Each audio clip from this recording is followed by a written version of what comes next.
Sahyadri bulletin media partner नगर Sahyadri associated bye Sahyadri publication.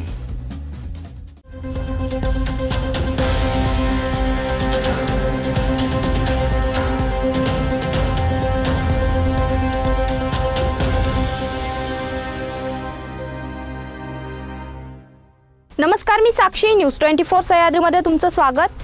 पाहूया राज्यातील महत्त्वपूर्ण बातम्यांचा आढावा सह्याद्री बुलेटिनमध्ये। राहुल सोलापूरकरांच्या वक्तव्यामध्ये काहीच आक्षेपार्ह आढळले नसल्याचं विधान पुण्याचे पोलीस आयुक्त अमितेश कुमार यांनी केलं होतं। अमितेश कुमार यांच्या या वक्तव्यावरून राष्ट्रवादीचे आमदार अमोल मिटकरी यांनी त्यांच्यावर जोरदार टीका केली आहे। तर शिवसेना ठाकरे गटाचे खासदार संजय राऊत यांनी साहित्य संमेलनाला दलालाचे संमेलन असं संबोधलं होतं। यावरून अमोल मिटकरी यांनी संजय राऊत यांच्यावर निशाणा साधलाय।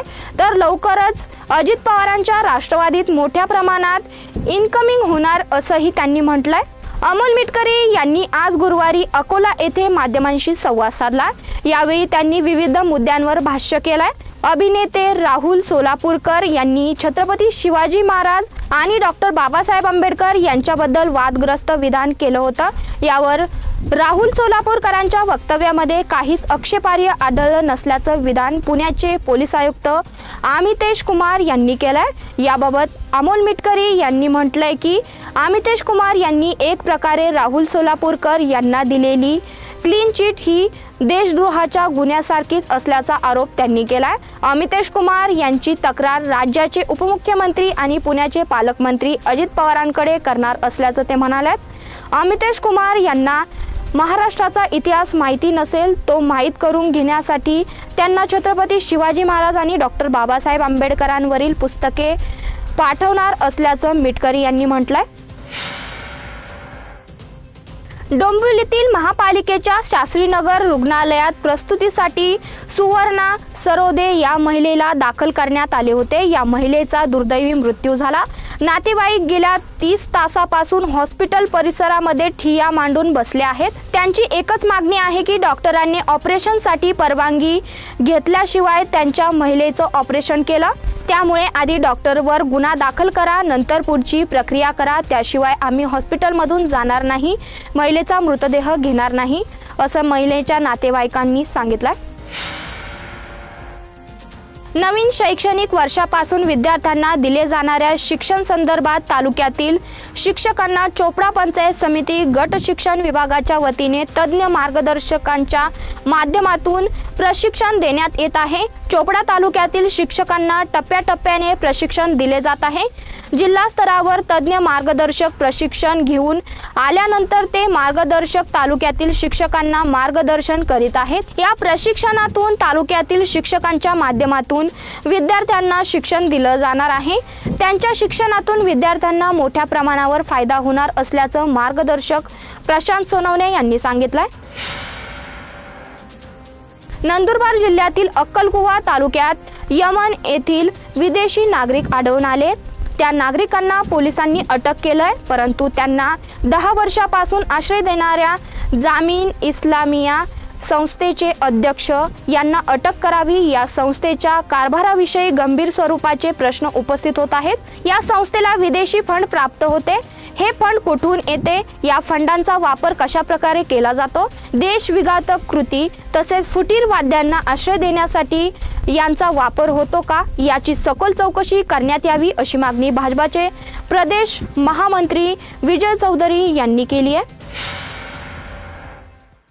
ठाकरे गटाच्या खासदारांना गळाला लावण्यासाठी शिंदे गटाकडून राबविण्यात येणाऱ्या ऑपरेशन टायगरच्या अनुषंगाने सध्या दिल्लीत घडामोडींना वेग आलाय। एकनाथ शिंदे यांच्या सत्कार सोहळ्याला शरद पवार यांनी उपस्थिती लावल्याच्या विरोधात संजय राऊत यांनी केलेल्या टीकेमुळे बुधवारी महाराष्ट्राचा राजकीय अवकाश व्यापून गेला होता। मात्र गुरुवारी सकाळ उघडताच शरद पवार सोडता पण ठाकरेंच्या स्वतःच्या पक्षाचे खासदार शिंदे गटाशी सुमधुर संबंध जपत असल्याची माहिती समोर आली आहे। उद्धव ठाकरे आणि संजय राऊत यांनी एकनाथ शिंदे यांच्या विरोधात कठोर भूमिका घेतली असली तरी ठाकरे गटाचे खासदार गुपचूप शिंदे गटाच्या नेत्यांनी आयोजित केलेल्या भोजनावळीत उपस्थिती लावत असल्याची माहिती समोर आली आहे। या पार्श्वभूमीवर आदित्य ठाकरे हे गुरुवारी दिल्लीत दाखल झाल्यात। त्यांनी दिल्लीत ठाकरे गटाच्या खासदारांशी संवाद साधला। यावेळी आदित्य ठाकरे यांनी आपल्या खासदारांना सक्त सूचना दिल्या आहेत। शिवसेना शिंदे गटाच्या नेत्यांनी बोलवलेल्या स्नेहभोजनाला जाण्यापूर्वी परवानगी घ्या असे त्यांनी सांगितले। आदित्य ठाकरे यांच्या सूचनेमुळे शिवसेनेचे खासदार नाराज झाल्याचं सांगितलं जात आहे। मंत्र्यांनी बोलवल्यानंतर जायला हवं असं सांगत ठाकरे गटाच्या संबंधित खासदारांनी आपली नाराजी बोलून दाखवली आहे। त्यामुळे आता पुढे काय घडणार याकडे सर्वांचं लक्ष लागलंय। सह्याद्री बुलेटिन मध्ये घेऊया छोटीशी विश्रांती। रोखोक पत्रकारिता, निर्भीड बाणा आणि कणखर भूमिका, महाराष्ट्राचा सखा, सत्याचा पाठीराखा, शब्दांचं सामर्थ्य, विश्वसनीयतेची उंची, न्यूज 24 सह्याद्री। विश्रांतीनंतर तुमचं पुन्हा एकदा स्वागत। पाहूया पुढील बातम्या। खासदार संजय राऊत हे केवळ प्रसिद्धीसाठी बोलतात। पुढच्या 2 दिवसात संजय राऊत शरद पवारांची जाऊन माफी मागतील अशी टीका शिवसेना शिंदे गटाचे नेते रामदास कदम यांनी केली आहे। उपमुख्यमंत्री एकनाथ शिंदे यांचा शरद पवार यांच्या हस्ते पुरस्कार देऊन सत्कार करण्यात आला होता। यावरून संजय राऊत यांनी शरद पवार यांच्यावर टीका केली होती। त्यावरून आज रामदास कदमांनी राऊतांवर प्रहार। मद्यधुंद अवस्थेत रविवारी मध्यरात्री रस्त्यावर धिंगाणा घालणाऱ्या तरुणींच्या टोळक्यावर अखेर पोलिसांनी कारवाई केली असून 7 ते 8 जणांविरोधात गंगापूर रोड पोलीस ठाण्यात गुन्हा दाखल करण्यात आलाय। तर कारवाई करण्यास विलंब केल्याने गंगापूर रोडचे पोलीस निरीक्षक सुशील जुमुडे यांची नियंत्रण कक्षात बदली करण्यात आली आहे। याबाबत अधिक माहिती अशी की रविवारी गंगापूर रोडवरील प्रसाद सर्कल जवळ एक क्लब मधून नाईट पार्टी करून मद्याच्या नशेत रस्त्यावर काही युवक आणि युवती धिंगाणा घालत होते। याबाबत माहिती गंगापूर पोलिसांना कळताच गस्ती पथक दाखल झाले होते। यावेळी एका युवकाने तसेच एका युवतीने पोलिसांशी आरेरावी केली। या युवतीचा व्हिडिओ सोशल मीडियावर व्हायरल झाला होता। परळी तहसील कार्यालयासमोर भर रस्त्यात खून झाल्यानंतर आता 15 महिने उलटून गेले तरी आरोपी मोकाट आहे। न्यायासाठी आता किती दिवस वाट बघायची असं म्हणत महादेव मुंडे यांची पत्नी ज्ञानेश्वरी मुंडे यांनी आमरण उपोषणाचा आक्रमक पवित्रा घेतल्यानंतर बीडचे पोलीस अधीक्षक नवनीत कावेत यांनी महादेव मुंडे यांच्या प्रकरणाच्या तपासासाठी 5 सदस्यीय पथकाची नेमणूक केली आहे। ज्ञानेश्वरी मुंडे आणि मुंडे कुटुंबियांनी या प्रकरणावर पोलीस अधीक्षक नवनीत कावेत यांची भेट घेतल्यानंतर आता हा निर्णय घेण्यात आलाय। महादेव मुंडे खून प्रकरणाचा तपास तातडीने SIT किंवा CID कडे देण्याची मागणी ज्ञानेश्वर मुंडे यांनी केली होती। शरद पवार यांनी दिल्लीत एकनाथ शिंदे यांचा सत्कार सोहळ्याला उपस्थिती लावल्यावरून महाराष्ट्राच्या राजकारणात मोठा वेग आलाय। शरद पवार यांच्या हस्ते एकनाथ शिंदे यांना महादजी शिंदे राष्ट्रीय गौरव हा पुरस्कार देण्यात आला होता। एकीकडे उद्धव ठाकरेंच्या शिवसेनेची युती असताना शरद पवारांची ही कृती ठाकरे गटाला प्रचंड झोंबल्याचं दिसतंय।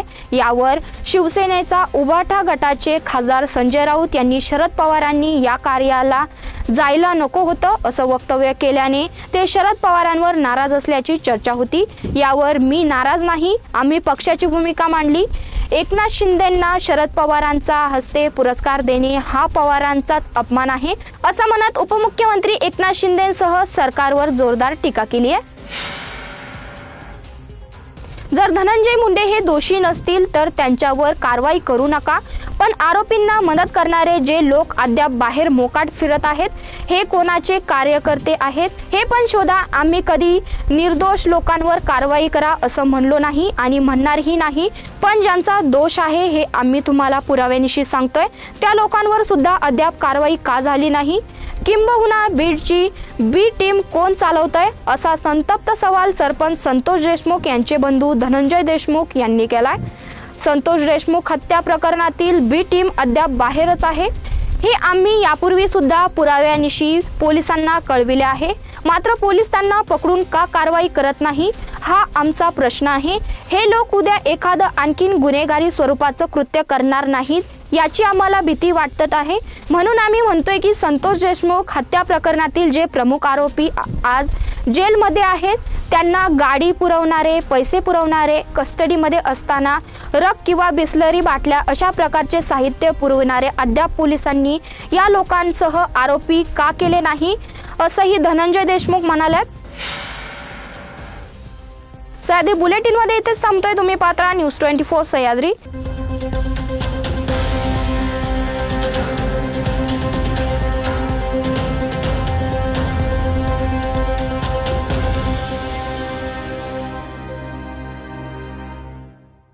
शब्दांचं सामर्थ्य, विश्वसनीयतेची उंची. न्यूज 24 सह्याद्री.